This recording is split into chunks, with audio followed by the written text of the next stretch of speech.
Hello, and welcome to our webinar today. Today's our third webinar in our series titled Foundations of Effective Writing Instruction. In the first webinar, we focused on using genre study to inspire and elevate students' writing. And then in the second webinar, we really focused on strategy instruction and the process approach to writing. If you were unable to attend those, I encourage you to check them out on our website, and I'm sure that Brian will share the link in the chat. So for today's webinar, we are going to focus on an instructional framework that really encompasses supporting students in becoming strategic and independent writers who can also use AI to support their writing process.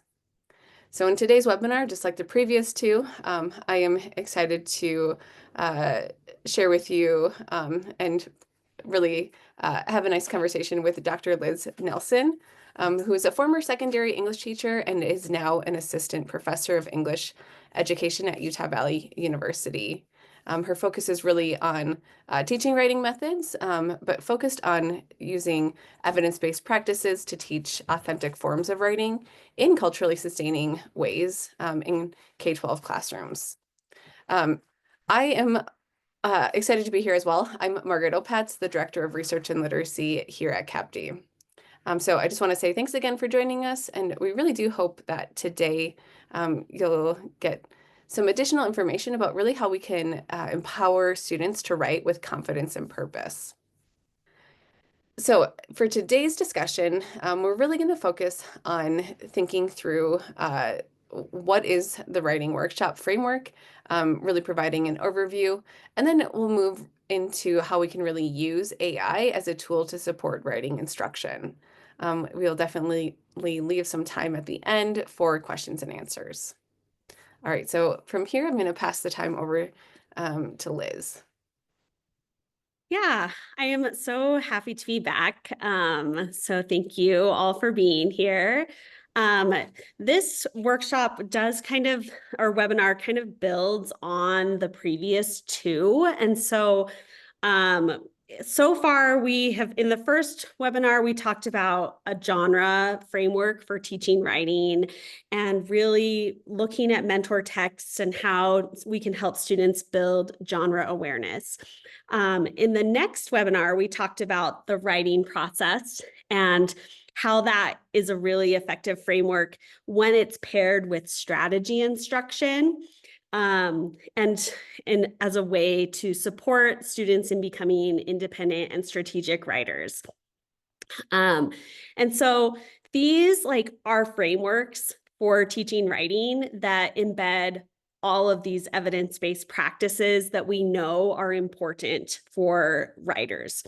And so then we have to think about how do we actually integrate these into practice in a classroom setting, especially like last time we talked about the writing process and how it needs to be a recursive process. It shouldn't just be on Monday we brainstorm and on Tuesday we draft and on Wednesday we revise. On Thursday, we edit, and on Friday, we publish. Because that's not what real writers do. They go back and forth and move throughout that process. And so trying to find a way to actually integrate a recursive process in a classroom setting where students all have their own unique writing process. They are all at different stages within the writing process at the same time can be really, really challenging. And I think that is why that a lot of the instruction that we have seen has moved toward that more formulaic approach to a writing process where we, do one stage on Monday and then the next is Tuesday. But one thing that is really nice about the writing workshop model and framework is that it allows for flexibility in instruction, and it allows for a little bit more. It allows us to integrate all three of these frameworks for teaching writing into a seamless approach to teaching writing. And so that's kind of what we're going to be focusing on today, is how we can use this model to structure instruction so that we can study genre. We can engage our students in a recursive writing process, and we can also use direct and explicit strategy instruction. So we're going to talk about what this model looks like and what this framework is. And so this is kind of a representation of what writing instruction, a block of writing instruction might look like in a classroom setting. And so the whole circle is the whole body of writing instruction. Research suggests that in elementary school, students should be spending at least 1 hour a day in writing instruction. And that includes both like direct instruction and then writing themselves. And so in secondary, it gets a little bit more complicated because of the way that secondary schools work but when you're doing a writing unit, this model works really well for a writing unit. And so the first part of the writing workshop model is the mini lesson. And mini lessons are meant to be mini, 10 to 15 minutes max. There should be explicit instruction of a writing strategy, a skill, or a writing technique that students can then try out during independent writing time. Usually you use a mentor text or a demonstration text of some sort. You model for students, and then they have time to practice with a partner or with a small group. Then you can see that the bulk of the time is independent writing. And this should last between 20 to 40 minutes, depending on the block of time that you have. If you work in a middle school or in a high school that has 45 or 50-minute periods, that may be, you'll have to adjust that amount of time. But really, the independent writing time should be the bulk of the time that students are writing. And that should be the bulk of that writing time, because in order to learn to write, you have to write. just like a skier learns to ski by skiing, a writer learns to write by writing. I could read lots of books about skiing, but if I didn't actually go and try it out and do it, I would never improve in my ability. And that's the same with writing. It's a muscle that we have to exercise in order to get better at it. During independent writing time, the students are working on their writing, and it says self-selected. And now that's kind of can potentially be considered a misnomer. There should be some element of choice, whether that's a topic, they get to choose their topic, whether that's the genre that they are writing in. But most importantly, it's what they're doing during that writing time that day. So maybe they're going to use the strategy from the mini lesson. Maybe they're not to that point yet, and they need to use a different strategy, or they need to continue brainstorming, or they need to go back and do some more inquiry and do some research. So that's kind of what that self-selected means. It means that they have a little bit more control over what they are using that time to do. And during that time, the teacher then is conferring with small groups of students or individual students. So it's a really great model to incorporate differentiated instruction for students with different needs, both to challenge students and extend their learning, and also to provide additional support when needed. And so that conferring is a really essential part to have some individual instruction time. Then the last 5 to 8 minutes of writing workshop is reflection and sharing. When you are conferring, you might see a student taking a risk in their writing, and you're going to have them share that section of what they wrote about that day and celebrate that. You'll also want students to reflect on the strategies that they are using and what they are learning about themselves as writers, because that is going to support transfer to new writing situations. So this is the framework. We're now going to go do kind of a deep dive into each section of this framework. So mini lessons, how do you teach a mini lesson? There is definitely an art to teaching a mini lesson. At the end of this webinar, on one of the slides, we do have resources for things like this. And I actually I just realized I want to add one more. I'm going to add a blog, but there's a great blog called Two Writing Teachers, and they have a lot of really great information about structuring mini lessons, teaching mini lessons, different ideas for how to go about it. Some of it we'll cover, but it's another great resource to go to. That of course is open access. So when you're teaching a mini lesson, the first 1 to 2 minutes is a connection. Then you have a teaching point, which is usually the last part of the connection. Then you will teach for about 5 to 7 minutes. You'll actively engage students for 3 to 5 minutes. And then you'll have a link where you will send them off into independent writing time. And we're going to go through these different sections to kind of talk a little bit more in depth about them and why they're important and kind of some tips for doing these things. So the connection, and this is something I am sure that you all do already. Obviously, when we are teaching a lesson, we are always trying to connect it back to something that students are already familiar with. Maybe it's a previous lesson that they had the day before, like, hey, remember yesterday we were doing da da da da. And the connection can be as simple as that. It can also just connect to something else that's outside of school that students are familiar with. And so some common possibilities and methods for establishing a connection are, again, asking students to recall what they've done previously, what they've learned before. Maybe it was the day before, maybe it was in the last writing unit that you did, but just kind of to make that connection to something that they already know.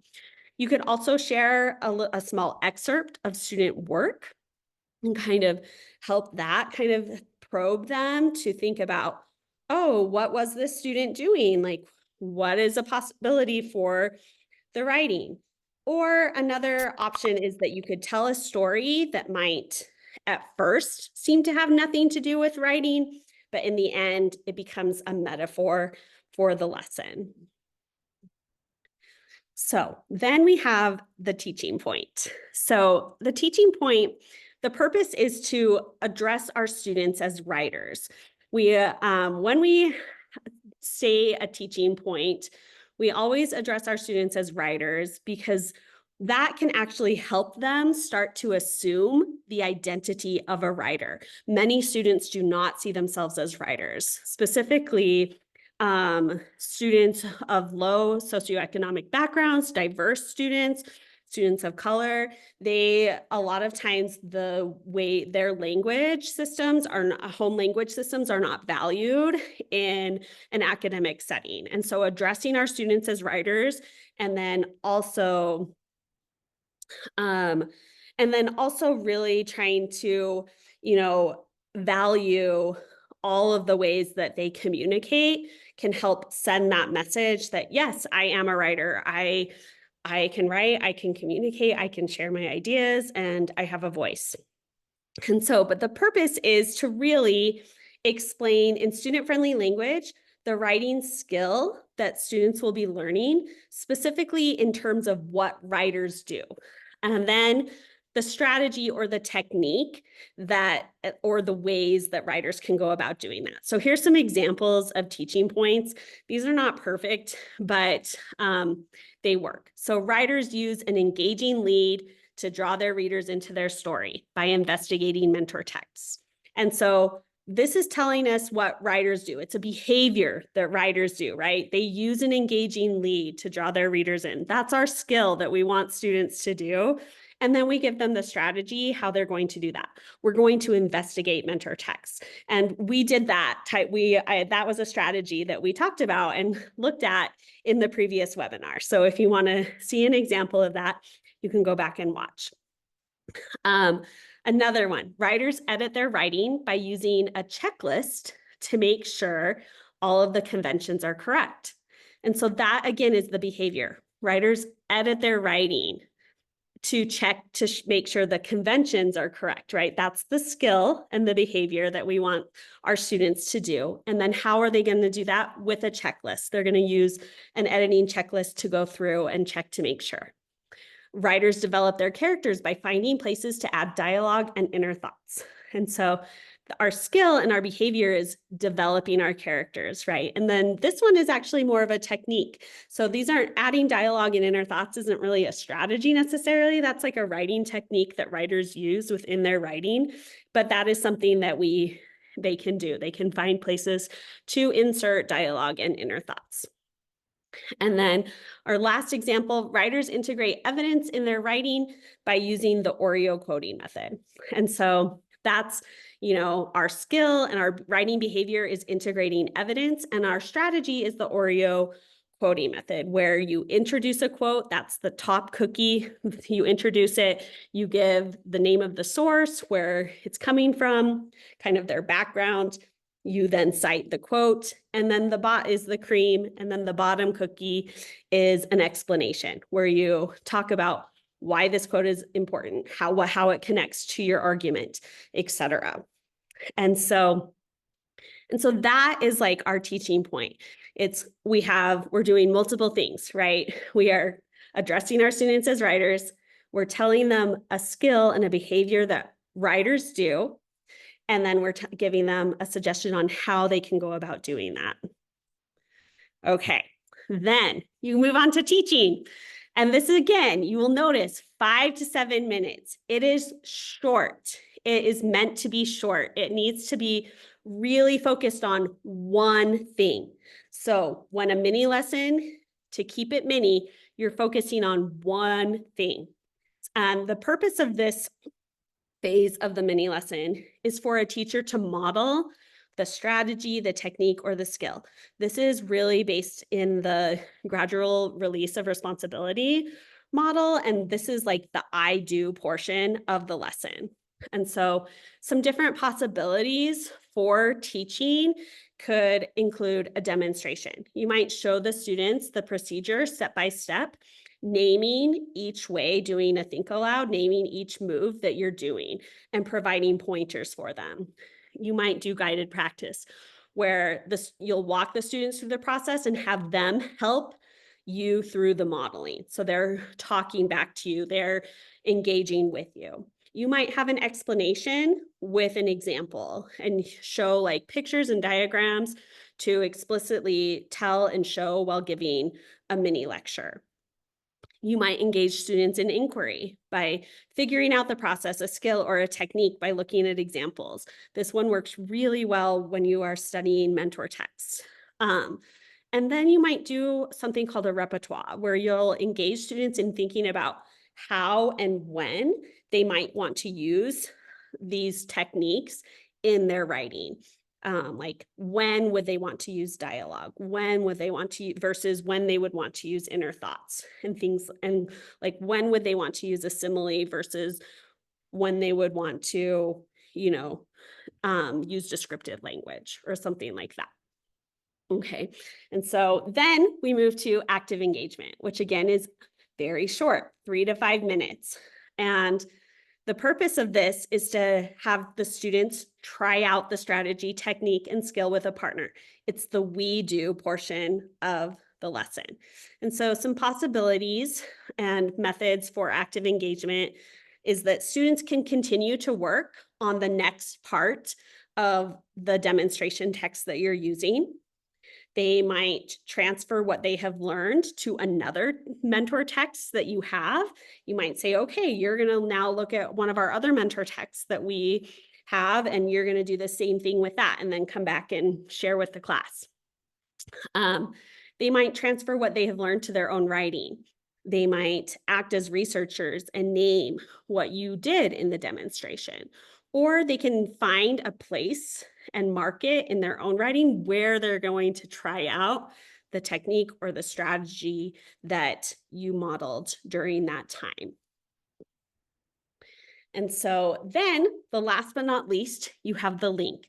And this is just the final part of a mini lesson. It's where we're providing a little bit of closure and also a springboard to launch students into writing time. So you're just going to restate the skill and strategy, the technique that students learned, and encourage them to try it out during their writing that day. So an example of this could be like, so remember, writers use lots of different techniques to draw readers into their stories. Today, we noticed dialogue, jumping right in, describing the setting, describing a character, and more. Who's going to try some of these in their writing today? And it just reaffirms what they need to be doing once they go into that independent writing time, or at least a possibility of what they could do. Maybe if they're not to that point yet, they might not try that strategy out today, but it will be something that they could return to in the future. Okay, so we are going to watch a video of a mini lesson. This is just on YouTube. And this is one that I actually show my students, even though they are secondary teachers. We really love watching how enthusiastic all of the elementary school students are, because we often, as secondary teachers, don't always get the same response from our students. But as you watch this mini lesson, I want to just see if you can identify the connection, the teaching point, how the teacher is teaching. What is she doing for that I do portion? And then what type of active engagement is she doing? And see if you can catch the link. And if you want to write these in the chat and interact, great. You can just keep them in your head. That's also fine too, but we will get going. Okay, ready? Yeah. Good morning, boys and girls. Good morning. So Miss Courtney came today because I wanted to do a lesson with you guys in writing. Is that okay? Yeah. And in writing, I hear you guys are doing like revising and editing, like you're fixing up your pieces, right? Like you guys are going to be ready to celebrate. So Miss Courtney wanted to show you something that we're going to do together today. But I want to tell you like a story first. Miss Courtney went to the doctor one time, right? And when I went to the doctor was going to give me like a checkup to see if I'm okay. So at first I went and then he checked my ears, right? Checked my ears. And then he came with his clipboard and then he said, oh, okay, check, your ears look good. But he didn't just stop there. He's like, okay, let me check your eyes. Then he checked with his little tool, he checked my eyes. And then he's like, okay, it looks good. And then he did another check. And then he's like, well, I'm not done yet. I want to check your knees. So then he got this little like hammer thing. He tapped my knee. Then I kicked. Thumbs up. Do you guys know what I'm talking about? Right? Yeah. When you go to the checkup. Yeah. And then he went over here on his clipboard again. And he went like, check. And then he's like, okay, one more thing. Let me see your throat. So he got a little tongue depressor, the little popsicle stick, and went, ah. And then he checked down my throat. And he's like, okay, looks good. And he put a check mark there. So when I go to the doctor, when you go to the doctor, doctors, they use a checklist to make sure that they checked every part, right, of your body to make sure you're healthy. And they don't just stop at one place. They keep going and going and going and going. And do you know, like as writers, you guys have a writing partner, so you guys can be like a mini doctor. You guys are a mini doctor, and your writing partner is the patient, is the person going to you to ask, is everything okay, Andy? Right? And you're going to be the writing doctor to make sure that they didn't miss anything on your writing checklist. So Miss Courtney knows that Miss Marsley here, she has all of the writing checklists, just like the doctor. Like we don't just look for finger space to make sure, like, did I make sure I had a finger space? And that's all we look for. We look for our word wall. We look for, did I start with a capital at the beginning or a special name? Did I end with a punctuation? Did I know roller coaster words? Like, I made sure I didn't have capital, lowercase, right? And my spelling, I checked for tricky words, right? To make sure I spelled my best. So see, 1, 2, 3, 4, 5, 6. 6 things that we're gonna check, because you're the mini doctor and your writing partner is the patient, okay? So I want us to try this together. So Miss Courtney brought my piece here of writing. And Miss Courtney is doing a review just like you guys. And I reviewed my favorite place to eat. One of my favorite places. Ugh. Okay, so let me read it to you and then we're gonna check, okay, real quick. For the first thing is McDonald's.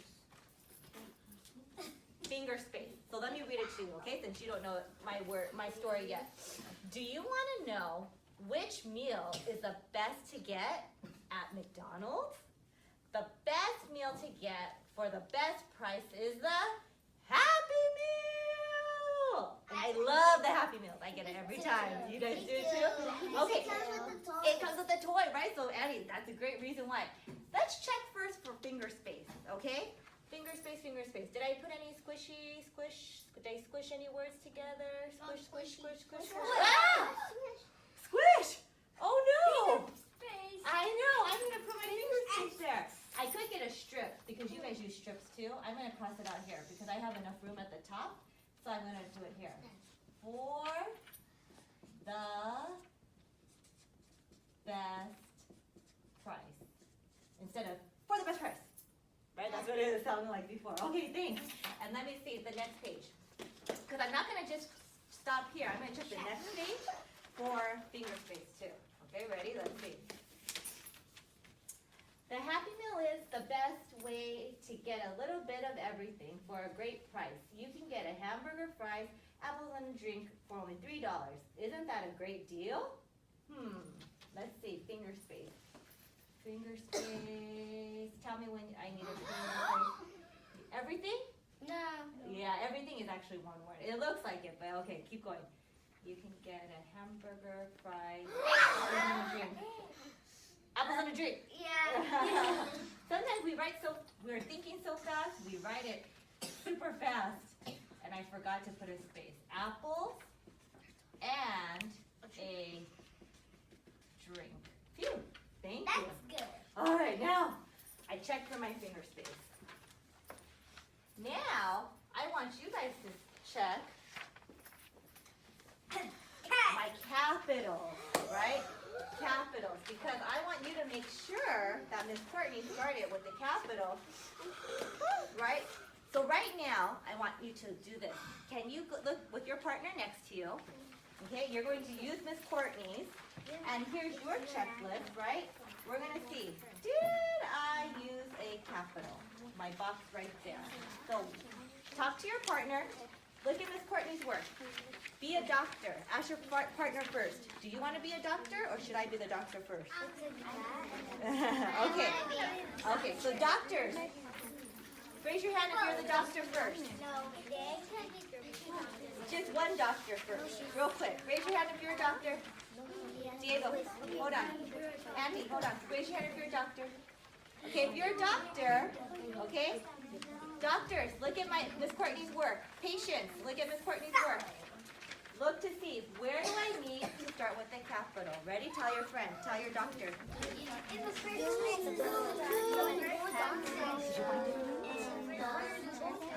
Well, keep going though. Doctors just don't. Keep going. You got another one? Okay, tell the doctor. Okay, can you guys look? Who's the doctor? Okay, doctor, look at Miss Courtney's work. Can you look too? Look over there. Which word needs to start with the capital? Keep going though. You can't just stop. Keep going. Keep reading.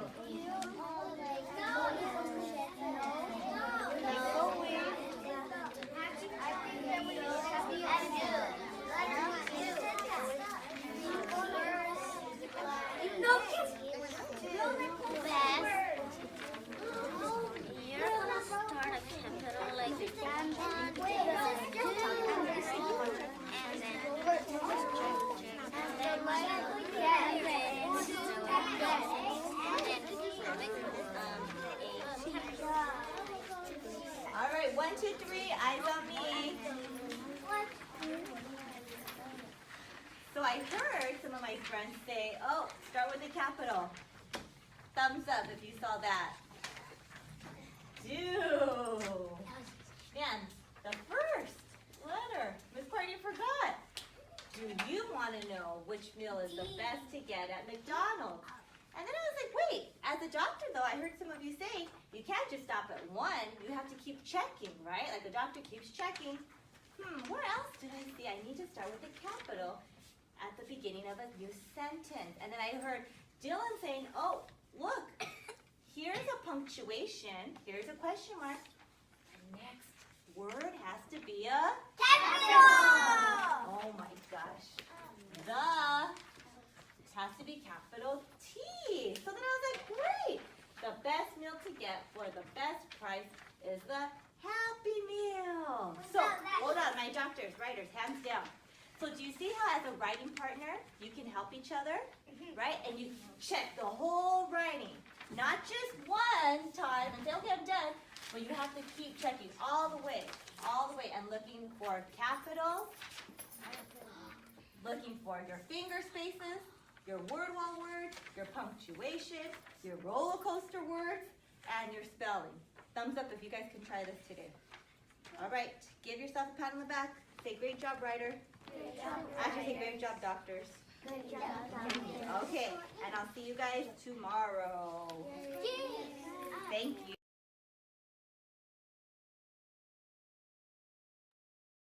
Okay, Okay, ready. so as you noticed, and as Autumn already pointed out in the chat, that this teacher is connecting the students going to the doctor and the doctor using a checklist to using a writing checklist to check the writing and make sure everything is good.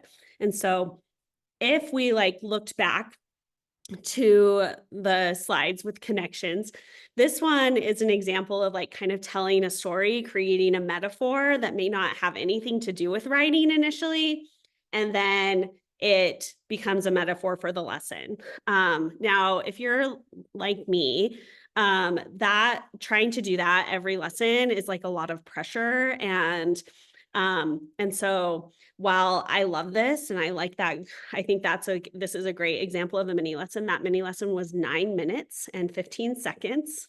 So you can see how much teaching can occur in such that short amount of time. But the connection really can be as simple as yesterday we were working on this, okay? And then I don't know if she actually said her explicit teaching point, but she definitely did talk about how writers use a checklist to check their writing, make sure that it has everything that it needs. And then for her teaching, she was using her own demonstration text. And then she went through and showed the process step by step, and kind of also used guided practice to have the students help her through it through that modeling, right? And they were so excited when they found words that needed a finger space. Right. And then with the active engagement, she had the students continue working on the next part of the demonstration text by doing another item from the editing checklist that they needed to do. And then she asked them who was going to check it, try it out, told them to remember that they needed to check each section and not just stop at one. And that's a great strategy when using a checklist, is to check for one thing throughout the whole paper and then go and do the next, because that really helps condense the cognitive load that students have. Whereas if you were okay, look for these 6 things as you read it, that could be very overwhelming, even for older students, because obviously an editing checklist can be adapted to all grade levels. Obviously in the older grade levels, we are going to be less concerned with finger spaces and roller coaster words, although I don't know, maybe not. I still had high school students that definitely needed to do the capitals piece in their writing. And but it gives them a way to just focus on one thing at a time and that kind of really guides them. And I think about myself as a writer, and I also do that when I'm writing. I might read through a piece one time and only focus on my citations. And then I might read again and focus on like my grammar and conventions and flow. And so that can help them start to develop that skill of looking for those things as they're editing. And so that's an example of a mini lesson. I think it can be really helpful if you haven't fully taught this way. And a lot of people are already teaching this way, but if you haven't, it can be, I think it's really helpful to see it in action. And so I hope that that was helpful. We're going to move on to the next section of the Writer's Workshop model, and that is independent writing time. And so again, this is when students are working on their writing. They might all be in different stages of the writing process. They are hopefully going to try out what you just taught them during the mini lesson, but they might have to try that out at another time if they're not quite there yet. And as a teacher, you are conferring. And so this is how you conduct a writing conference. And again, these are short, 5 minutes. And so these are kind of the parts of a writing conference. You sit down by the student, you're going to do some research, ask them about how their writing's going. You're going to do some more research and probe and listen. You'll decide on a strategy that's going to be helpful, teach something specific to help that student in that moment, and then make a record of that conference. And so we'll go through these just like we did with the mini lesson, kind of individually, and then we're going to look at an example writing conference as well. So you sit down by the student. Don't just lean over, don't squat, kneel, get a rolly chair, pull it up to the student, sit in a desk next to them, pull a chair over. You really want to sit because that sends the message that you value their writing. You're not there for just a quick check-in. This is like, I'm here to have a conversation with you about your writing. And ideally it's side by side instead of across from one another, so that you're on the same team rather than an evaluation type of confrontation type of stance. Okay, the next step is that you're going to ask them to tell you about how their writing is going. You want to try and just get a handle on how they think things are going. Tell me about, using that phrase signals that you want more than a one-word answer, even though you might not get that. And that's why we have the next element of research to probe a little bit more and listen. So sometimes some students may need some additional probing. What is your writing about? Like, to kind of get them talking. Some are a little bit more shy. Sometimes you might just have to look over their shoulder and read a couple of things and work your way in that way. But ideally, you'll listen for some gray areas of frustration. And alternatively, if the student is really chatty, you have to have a plan to cut them off so that you can continue to keep that conference really short, 5 to 7 minutes, so that you can continue conferencing with other students as well. From there, you're going to decide what to teach. As you're listening, you're going to be thinking about your writing knowledge. What strategies do you know that would help this writer at this particular time? And that's the purpose is to really try and support them and do something that they might not do if you were not there with them. So some questions to help you kind of decide is what would help most at this time? What would bring quick success if a student's really frustrated? What's going to help them feel successful and motivated to continue writing? What would be for our students who are more advanced and need more challenges? This is a really great opportunity to differentiate for them.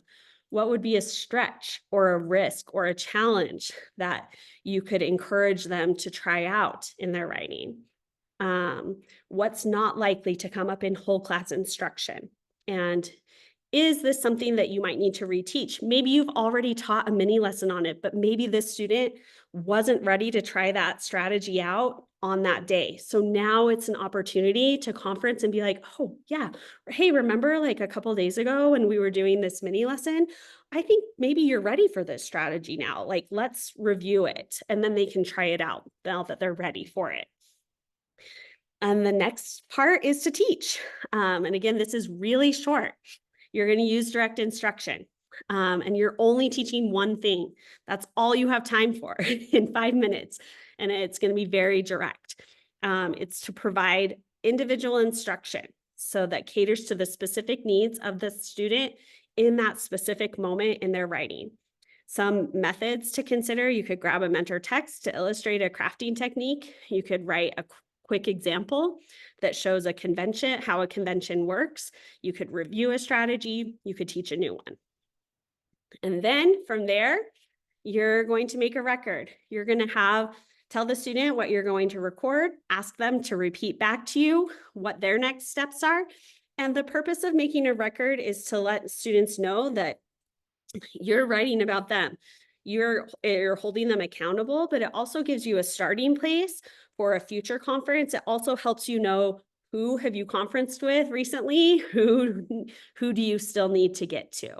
And then it kind of also allows you to could more easily see a pattern. If multiple students are struggling with the same thing, like integrating evidence into their writing, well, that might be something that you should reteach or address as a whole class. So now we're going to look at an example writing conference. This is really short. And again, I want you to see if you can pick out the way that this teacher does the research. See if you can see when she decides what to teach. It's kind of hard to catch, but it's there. Think about how she's teaching. And then I don't think it shows her making a record, but let's dive in. Okay, talk to me. What are you working on today? What are some things that you're thinking about as a writer?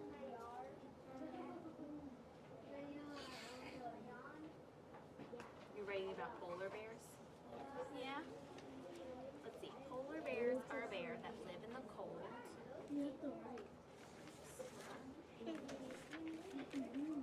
Dinner time. I love that heading. Polar bears eat meat. They like fish.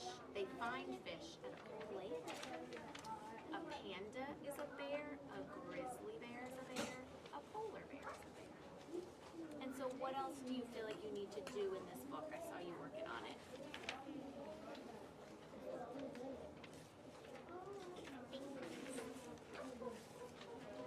What are you thinking of doing in this part?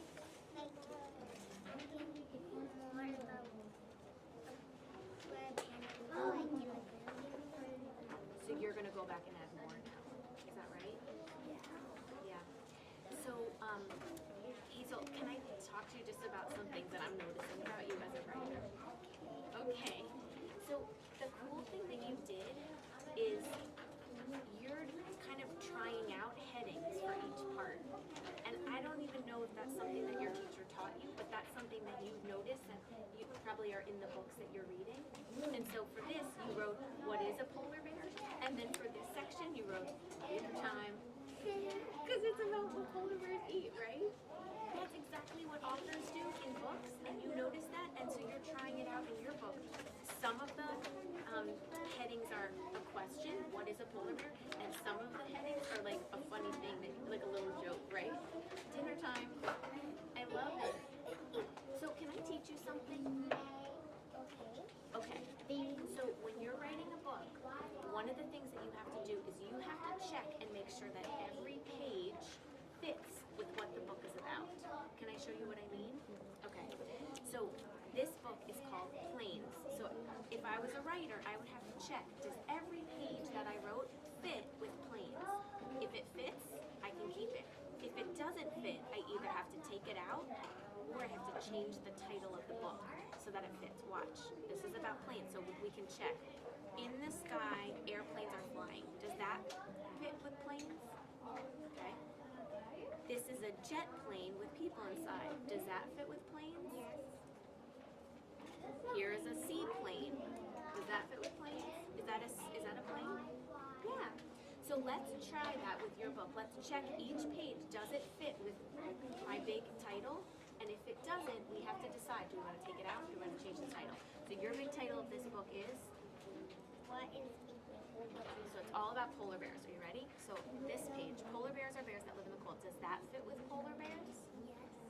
Okay. So we can keep it. Now you read that page. Polar bears eat meat. They like fish. They find fish at a cold lake. Does that fit with polar bears?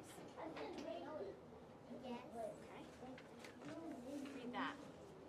A panda is a bear. Does that fit? Yes. Is a panda bear a polar bear? Oh. Read that one. Check it.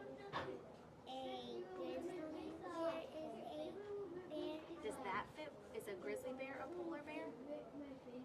It's kind of similar because they're bears. You're right. So you have to decide now. Do you want to take this page out because it doesn't fit with polar bears? Or you have another choice, which is you could change your title of your book. Rather than just saying polar bears, you could make it bears. Do you want to write a book all about different kinds of bears, or do you want to write a book just about polar bears? You have to decide. Polar bears. Okay, so if you want the book to be about polar bears, what do you have to do to this page then? Yeah, it doesn't fit, does it? You have to take it out. Let's check the last page and see if it fits. You ready? A polar bear is a bear. Does that fit with polar bears? Yes. Yes, so you can keep it. So this page, Hazel, this doesn't fit with your book, does it? So you can just take it out and add more pages just about polar bears. So here's what I want to remind you. Whenever you're writing a book, you have to check each page and ask, does it fit with my topic? If it does, keep it. If it doesn't, you either take it out or you change the title of your whole book.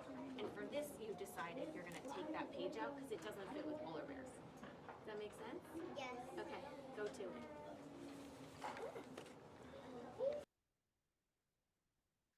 Okay, so that was 5 minutes, and you can see so much instruction in that time. And I love this conference because I think Hazel's reaction shows us how we all feel as writers when we have committed something to the page. It is really hard to get rid of it. So and and it can be hard and challenging to take it out, but she also gave her a choice, right? So she asked Hazel how it was going.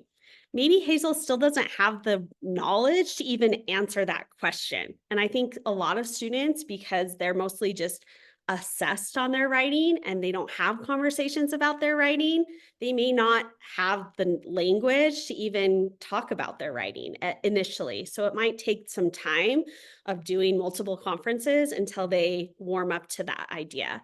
And so you can see that she actually just kind of looked over her shoulder and was like, okay, I'm just going to start reading this and see. And so she asked her, what she was going to do next. And they talk about their plan. And then you could kind of see when she decided to teach, when she noticed like the headings and how there was multiple bears and it didn't match the title. And so that's what she decided to teach. And then she did that by using a very simple mentor text and then having the student practice it with her own writing.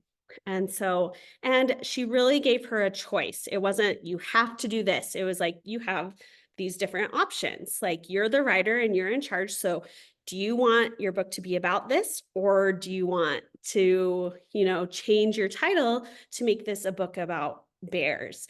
And so that gave the writer a lot more autonomy. It gave Hazel the choice to decide, like, no, I'm going to just stick with polar bears. And now I'm going to have to kind of take this out or adjust my information to have it be about polar bears, right? A more advanced student might do a comparison of these bears to polar bears, right? And that could work as well. So there's lots of options that are available. Okay, the last section of writing workshop is the reflection. And so I want to briefly talk about what reflection is and why it is so important to the workshop model and writing in general. So the word reflect is actually composed of two parts. Re means back and flect means bend. And so when we look at this etymological definition, reflect literally means to bend back. So when we reflect, it's like we are bending our mind back to examine something from the past so that we can reevaluate it looking forward. And so that's kind of what reflection involves. It's both the process of looking back, what we've done, projecting forward, how we can do something again in the future. So this is an act of metacognition. It's thinking about our thinking. And when we reflect, it helps writers to evaluate their writing process, their products. It makes their thinking visible, helps them determine what is working for them, what they need to change. And this is really important for transfer. Like when we have students reflect on strategies and how they're working for them, that enables them to then transfer and use that strategy in a new situation. In fact, research suggests that a key difference between able writers and not so able writers is their ability to reflect on their writing. And so it's really important to support students in doing that. So we want to help them identify their processes and the strategies they use. And that can be done just daily during this workshop model. How did that strategy work for you today? Like, what's another writing situation where you might use that strategy? Just asking them those simple questions, even as like an exit ticket in like second, middle, and high school, that can be a great way to start probing them to thinking about them. They also want to reflect on their writing decisions, like the craft choices that they're making as a writer. Like Hazel might want to reflect on why I wanted to choose just to focus on polar bears instead of on a book about bears. And then also to reflect, to grow and improve, like what's working with your writing process, what isn't working, what skills are working for you as a writer, what's not working in your piece, like what do you still feel like you need help with. And so, yeah, reflection is like, that really is a key to transfer. So very important. Okay, so we are quickly running out of time, but I just want to kind of just reiterate and remind you that the writing process is this recursive space, and it can be really hard to integrate that in a classroom setting. But I do think this workshop model allows you to have some flexibility where students might be at different points in the process, but you're still able to have that individual conference time and provide them with some instruction. Margaret, let's just go straight to AI really quick. So we have 3 principles for integrating AI into writing instruction. And the first is to selectively use AI software to involve students in writing. The second is to recognize the limitations of AI.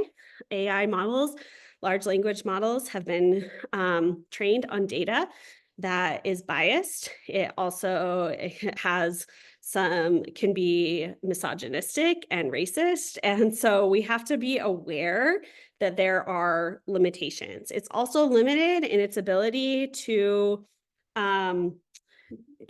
create texts that are real. It does something called hallucinating, where it will invent data that does not exist. It invents citations that do not exist. And so we have to be aware and help our students understand that. And then we need to empower them to use AI as a tool. And really, when you have the foundation of writing instruction, there are ways that then you can start using AI to support those foundations instead of replacing. Ultimately, I think what we want for our students is to know that they have a voice and what they think matters. And so we don't want them necessarily having a machine think for them. We don't want them to have a machine to think for them. But these are some ways that you can integrate AI throughout the writing process where it can support students. It can also even kind of serve as an individual writing conference for students. But I will say, I have recently interviewed some teachers and students who have conducted writing conferences with students. And the students responded that it was so nice to have a person giving them feedback in a writing conference instead of only getting feedback from a computer. While AI can be a great tool, it also is not a human, at least not at this point. We'll see what happens in the future, I guess. But these are some strategies. I'm not going to walk through all of them right now because I want to make sure that we have a few more minutes for questions. But on the slides that you'll have access to, you can check out some of these ideas. Also, at the end of these slides is a link to an article about instructional frameworks for teaching writing in the age of AI. And that has that whole table of strategies, and it has some more detailed examples throughout it. So any questions?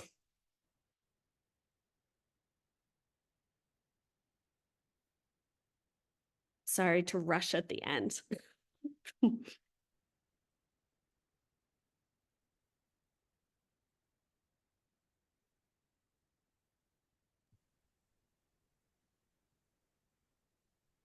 All right, well, I'm not seeing any questions come in. So I do really just want to say thank you for attending our webinar today. If you do have any follow-up questions, you can feel free to reach out. I'll put my contact information on the next slide. And I do just encourage you, if you have any interest in this topic, feel free to go back to our previous webinars. I know Brian shared those in the link. And beyond that, I just want to say, Liz, thank you for joining us again. I've loved to just hear more about the writing process and how we can really support students. So thank you.